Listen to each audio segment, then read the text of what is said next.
Henry Ford, back in the early days of Ford Motors, reduced the 6-day working week to 5, because he found that was the optimal number of days to work to get most productivity out of people. And also the 8-hour working day was created. And this was purely created not for the benefit of the person who's working, but rather to the benefit of Henry Ford, the employer, so that he could get the most out of his employees, which is understandable. At that time it was a more profit focused, capitalism driven period. And now we have come to a period where we have challenges with overproduction and as well as overconsumption and pollution. And that is why we are so concerned today about sustainability. And also because of the technology that we have at our fingertips, we are able to give the employees the benefits as much as the employers as well. So we are looking at reducing the 5-day working week into 3. Why not, right? Some of you out there would say, why 3, why not 2? But then sometimes a little bit too much free time can be dangerous. I know, I'm one of those people. So it's nice to keep people occupied. It's nice to keep people responsible for their actions. Otherwise, what do they say? Empty mind is the devil's workshop, or rather the idle mind is the devil's workshop. Coming from the devil himself, you do not want the devil getting into your mind and playing around. Anyway, what we are seeing today, or rather what organizations, what countries forget to see, is some very important matrix. Now this may sound a little technical, but it's not. It's the amount of work that's done. It's the amount of goods and produce that's been produced. Or from a company point of view, it's the amount of money that's generated.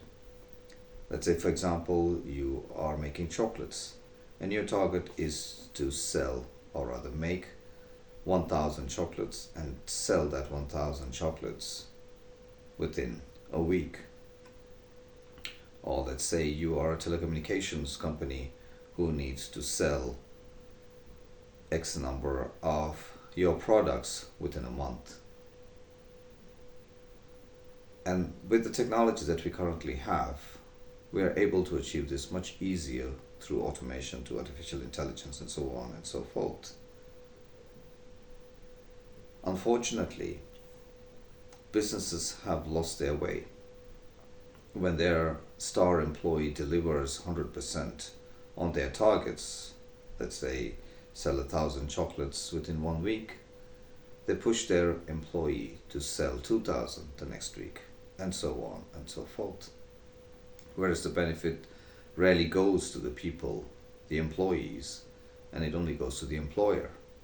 And this employer-driven culture is changing, like it or not.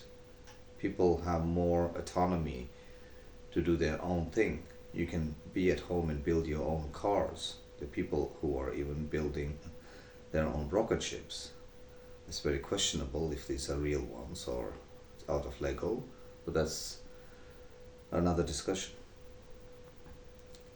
So when we are in this time and age where the gross domestic produce or the production of a company is skyrocketing beyond the need of the consumers, and yet old-fashioned uneducated governments and the corporations which are standing behind them and pushing them forward still drives slave labor or slave-like labor, pushing people to work 7 hours in an environment where they only need to make, or rather work 2 to 3 hours.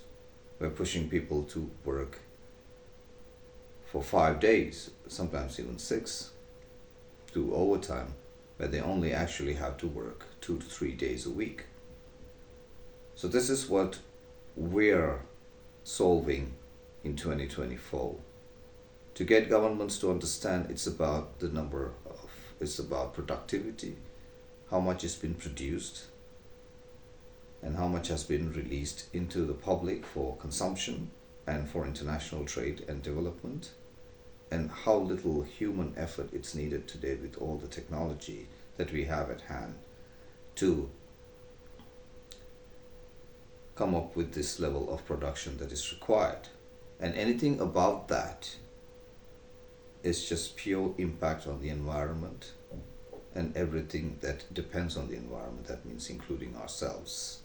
So if you're mining more than what needs to be mined, that is no longer productivity. That is destruction. That's impact on this planet Earth and everything within this ecosystem.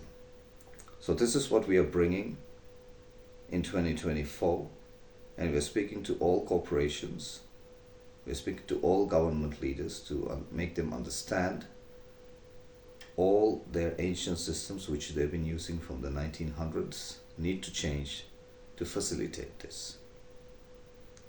So hope your organization have some interesting ways of looking at this. If you haven't thought about it, we're inviting you to be a part of a really interesting discussion where we are going to show you how to move forward in this new economy.